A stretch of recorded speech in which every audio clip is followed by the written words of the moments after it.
আগে শুনছেন বাবু, আপনি কি গোপাল দাদা? আগে হ্যাঁ, আমি গোপাল। বলুন কি দরকার। আমি পাশের গ্রাম থেকে এসেছি। গ্রামে তো আপনার অনেক নাম ডাক শুনি। আপনার বিরিয়ানি নাকি জগৎ বিখ্যাত, তাই আসলাম আপনার কাছে। কিছু বিরিয়ানির দরকার ছিল। হ্যাঁ হ্যাঁ, তা কবে লাগবে, কি বিরিয়ানি লাগবে, কটা সময় লাগবে, কতটুকু লাগবে সব বলে যান, সময় মতো পৌঁছে দেব, ঠিক আছে? আপনি কি কি বিরিয়ানি তৈরি করতে পারেন আমাকে একটু বলুন তো শুনি। কাচ্চি, মোরগ, পোলাও, রাজস্থানি, কাশ্মীরি, যা চাইবেন তাই বানিয়ে দেব, কোনো সমস্যা নেই। আচ্ছা ঠিক আছে। পরশু আমার মেয়ের বিয়ে, প্রায় ৬০ জন লোকের দাওয়াত করেছি। সবার জন্য বিরিয়ানি তৈরি করতে হবে। আচ্ছা ঠিক আছে, সে বানিয়ে দেব, কিন্তু কি বিরিয়ানি বানাবো সেটা তো বললেন না। ঠিক আছে, তুমি এক কাজ করো, মোরগ পোলাও বানিয়ে দিও, তাহলেই হবে। আচ্ছা ঠিক আছে, তাই হবে। তুমি যাও, আমি সময় মতো সব পৌঁছে দেব। আচ্ছা ঠিক আছে, এই নাও ১০,০০০ টাকা, এটা অ্যাডভান্স করে গেলাম, বাকিটা পরে দিয়ে দেব, কেমন? আচ্ছা ঠিক আছে, ঠিক আছে, যাও তবে। যাক, আজকে অনেক দিন পর একটা বড় কাজ পাওয়া গেছে। যাই যাই, বাজারে যাই, তাড়াতাড়ি বাজারে গিয়ে বাজারটা করে ফেলি। গিন্নি, ও গিন্নি, কোথায় গো? বাজারের ব্যাগটা একটু নিয়ে বাইরে এসো দেখি। কি গো, তুমি এখন আবার ব্যাগ নিয়ে কি করবে? অনেক বড় একটা কাজ পেয়েছি গো, তাই বাজার করতে যেতে হবে। যাক বাবা, ওপরওয়ালা অবশেষে তাহলে মনে হয় আমাদের দিকে মুখ তুলে তাকিয়েছে। আচ্ছা ঠিক আছে, তুমি থাকো, আমি গেলাম বাজারটা করে নিয়ে আসি। মা মা, বাবা কোথায় গেছে? বাবাকে দেখছি না যে, কোথায় বাবা? তোমার বাবা কোথায় গেছে তা তো আমি জানি না, কিন্তু আমার বাবা তো আমার সামনে আছে। এসো বাবা, আমার কাছে এসো। না, এখন আমি তোমার কাছে যাব না। তুমি আগে বলো আমার বাবা কোথায়, আমি বাবার সাথে কথা বলবো। আচ্ছা, কি বলবা আমাকে, আগে বলো তো শুনি। ওই যে ওই বাড়ির চুটকি আছে না, ওই চুটকিটা আজকে বিরিয়ানি খেয়েছে আমাকে লোভ দেখিয়ে দেখিয়ে, তাই আমিও বিরিয়ানি খাবো ছুটকিকে দেখিয়ে দেখিয়ে। আচ্ছা ঠিক আছে, তোমার বাবা তো এখন বাজারে গেছে, তোমার বাবা বাজার থেকে ফিরলে আমি তোমাকে বিরিয়ানি বানিয়ে দেব। না না, আমি তোমার হাতে বিরিয়ানি খাবো না, আমি বাবার হাতে কাচ্চি বিরিয়ানি খাবো। সবাই বলে বাবার হাতের বিরিয়ানিতে নাকি জাদু আছে। তাই নাকি? আচ্ছা ঠিক আছে, তাহলে তোমার বাবা আসলেই বলে দেব, যাতে তোমাকে বিরিয়ানি বানিয়ে দেয়। এখন এসো, আমার কাছে এসো তো। সেই সকাল থেকে তুমি কিছুই খাওনি, এখন এসে খেয়ে নাও তো। আরে গণেশ দা, খুব ব্যস্ত মনে হচ্ছে। হ্যাঁ, মনে হচ্ছে তোমার ব্যবসা একদম রমরমা।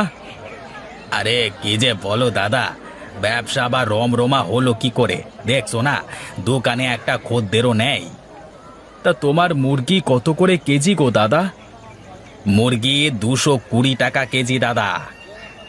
বলো কি বাপু, এই 220 টাকা কেজি ধরে মুরগি কিনে বিরিয়ানি বেচে লাভ কি করে করব ভাই? একটু কম করে রাখো দাদা। না গো ভাই, কম রাখবার কোনো সুযোগ নেই গো। মুরগির বাজারে আগুন, বিশ্বাস না হলে পুরো বাজারটা ঘুরে দেখে আসো। তাহলে আর কি করি বলো তো? এত টাকা দিয়ে মুরগি কিনে বিরিয়ানি বিক্রি করে আরো লোকসান হয়ে যাবে। মুরগির দাম এত বেড়ে গেল কি করে, এটাই তো মাথায় ঢুকছে না। আরে মুরগির খুব রোগ হচ্ছে গো, 20টা মুরগি নিয়ে আসলে 10টাই মারা যাচ্ছে। এবার বলো, মুরগির দাম বাড়বে না কেন? 10টা মুরগি ফেলে দিলে বাকি মুরগিতে বেশি লাভ করে সেগুলোতে পৌঁছাতে হবে তো নাকি? সেই মরে যাওয়া মুরগিগুলো কি করছো ভাই? ওগুলো আর কি করব, ফেলে দেওয়া ছাড়া তো আর কোনো কিছুই করবার নেই। তোমাকে আমি একটা কথা বলি তাহলে, মরে যাওয়া মুরগিগুলো রোজ কেটে কেটে আমাকে দেবে। হ্যাঁ, আমি 50 টাকা কেজি দেব, তাতে তোমারও লাভ হলো, আমারও লাভ হলো। কিন্তু তুমি মরে যাওয়া মুরগি নিয়ে কি করবে শুনি? মরা মুরগির বিরিয়ানি বানিয়ে মানুষকে সস্তায় খাওয়াবো। আরে বাস, ভালো বুদ্ধি বের করে ফেলেছো তো। তাহলে তাই হোক, কালকে থেকে কাজে লেগে পড়ো কেমন? আজকের মুরগিগুলো তো ফেলে দিয়েছি, কালকে সকালে এসে মুরগিগুলো নিয়ে যেও। আমি গাড়ি থেকে বেশি করে মরা মুরগি মাছকে খাওয়াবো বলে নিয়ে রাখবো, কেমন? আচ্ছা ঠিক আছে, তাই হবে। আর এখন আসি, কালকে সকালে মুরগি নিয়ে যাব, কেমন? খাওয়া খাওয়া, ভালো করে সবাইকে তৃপ্তি করে খাওয়া। কে যান মাত্র 50 টাকায় চিকেন বিরিয়ানি খেয়ে যান। যাই তো, তাড়াতাড়ি খেয়ে আসি, আর মেয়ের জন্য নিয়ে যাই, পরে গেলে আবার যদি ফুরিয়ে যায়।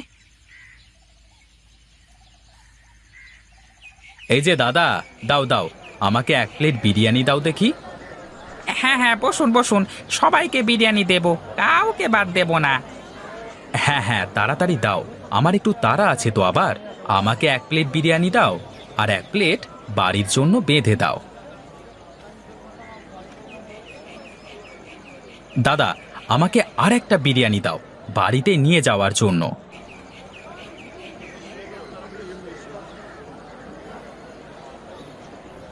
এই যে, এই নাও। এই যে, এই ধরো 100 টাকা। ছুটকি মা, কোথায় তুই মা? এই দেখ, আমি তোর জন্য বিরিয়ানি নিয়ে এসেছি। বাবা, তুমি বিরিয়ানি নিয়ে এসেছো? কি মজা কি মজা! দাও দাও, আমি বিরিয়ানি নিয়ে ছোটনের বাড়িতে যাব। কেন মা, তুই ছোটনের বাড়িতে যাবি কেন? কাল আমি ওকে না দিয়ে বিরিয়ানি খেয়েছি, তাই ছোটন না আমার সাথে কথাও বলছে না, আমার সাথে খেলছেও না। তাই আজ আমি বিরিয়ানিটা ওকে সাথে করে নিয়ে খাবো। আচ্ছা ঠিক আছে, যাও তবে, কিন্তু তাড়াতাড়ি বাড়িতে চলে আসবে, কেমন? আচ্ছা ঠিক আছে বাবা। ছোটন ছোটন দেখ, আমি তোর জন্য বিরিয়ানি নিয়ে এসেছি। কোথায় গেলি তুই? সত্যি ছুটকি, তুই আমার জন্য বিরিয়ানি নিয়ে এসেছিস? আরে হ্যাঁ, এই দেখ আমার হাতে। যা, ঘর থেকে একটা থালা নিয়ে আয়, দুজনে বসে একসাথে বিরিয়ানি খাবো। আমি গেলাম রে মালতী, ছেলেটাকে বাড়িতে একা রেখে এসেছি, কি করছে কে জানে। হ্যাঁ দিদি, আমিও যাব। আমার মেয়েটাও যা চঞ্চল হয়েছে, কোথায় যে কি কি করে বেড়াচ্ছে কে জানে। হ্যাঁ চল চল, বাড়িতে যাই, চল।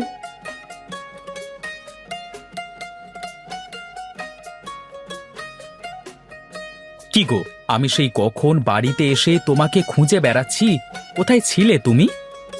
বাবা, সে কি সুজয় ভাই, বউকে একটু চোখের আড়ালে রাখতে পারো না দেখছি।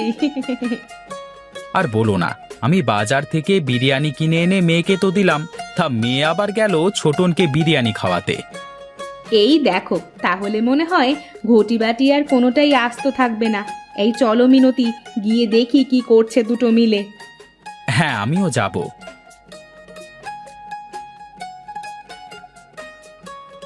ছুটকি, ছোটন। আরে আরে, এ কি হয়েছে আমাদের বাচ্চাদের? আরে আরে, কারোর তো জ্ঞান নেই, কি হলো হঠাৎ করে? তাড়াতাড়ি এদের হাসপাতালে নিয়ে যাওয়ার ব্যবস্থা করো। হ্যাঁ হ্যাঁ, আমি ছুটকিকে নিচ্ছি, আর কেউ ছোটনকে নিয়ে হাসপাতালে চলো চলো চলো। ডাক্তারবাবু, বাচ্চাদের এখন কি অবস্থা? হ্যাঁ, চিন্তা করবার কোনো কারণ নেই, বাচ্চারা এখন সুস্থ আছে। কিন্তু আপনারা কি বলতে পারেন বাচ্চারা শেষ কি খেয়েছিল? হ্যাঁ ডাক্তারবাবু, আমি তো গোপালের হোটেল থেকে বিরিয়ানি কিনে নিয়ে গিয়েছিলাম, বাচ্চারা সেই বিরিয়ানি খেয়েছে। ওই বিরিয়ানিতে অনেক সমস্যা আছে, বাচ্চারা যেন আর কখনো এই ধরনের কোনো খাবার না খায়।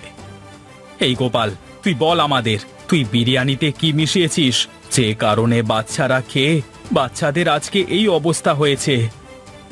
আমার শিক্ষা হয়ে গেছে, আমি অতিরিক্ত লোভের আশায় লোকজনদের মরা মুরগি দিয়ে বিরিয়ানি করে খাইয়েছি। কখনো ভাবিনি যে এর পার্শ্ব প্রতিক্রিয়া কি হতে পারে। আমি আজ সবাইকে কথা দিচ্ছি, আমি আর কখনো এমন কাজ করব না। আমার উচিত শিক্ষা হয়ে গেছে। ছি, আপনি সামান্য লোভের আশায় এমন কাজ করতে পারলেন? আজ যদি ওদেরকে সঠিক সময়ে না আনা হতো তবে গ্রামের দুটো সরল শিশু প্রাণ চলে যেত। আমার আমার ভুল হয়ে গেছে ডাক্তার বাবু, আমি কথা দিলাম আমি আর এমন কাজ কোনোদিনই করব না।